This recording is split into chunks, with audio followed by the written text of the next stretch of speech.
হুমায়ুন কবির আজ নতুন দল ঘোষণা করলেন। এটা নতুন দল নয়, এটা হচ্ছে তৃণমূলের বি টিম। তৃণমূলের বি টিম হয়ে কাজ করছেন, এটা পরিষ্কার হয়ে গেছে। তিনি আজ বারে বারে একটাই কথা নাম তুলছেন যে জননেত্রী মমতা ব্যানার্জি ছিলেন এবং থাকবেন, ভবিষ্যতেও আছেন। তার মানেই বোঝা যাচ্ছে এই হুমায়ুন কবির শুধুমাত্র তৃণমূলের বি টিম হয়ে কাজ করছে। তৃণমূলের পাশে যখন মুসলিম ভোটার নেই, জননেত্রী ভালো করে বুঝে গেছেন মমতা বন্দ্যোপাধ্যায়। তিনি খুব ভালো করে জানেন 2026-এ মুসলিম ভোট আর তৃণমূলকে দেবে না।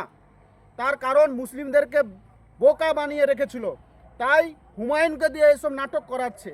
এটা পরিষ্কার, এটা একদম জলের মতো পরিষ্কার। দেখবেন এই পাল্টিবাজ বিধায়ক হুমায়ুন বিধানসভায় জিতে ঠিক সাপোর্ট করবেন এই তৃণমূলকে। তিনি তখন বলবেন যে আমি তৃণমূলের তো ছিলাম, এটা তো আমার নমুনা ছিল শুধু মসজিদ করব বলে। তাই এনাকে আপনারা বিশ্বাস করবেন না আপনারা।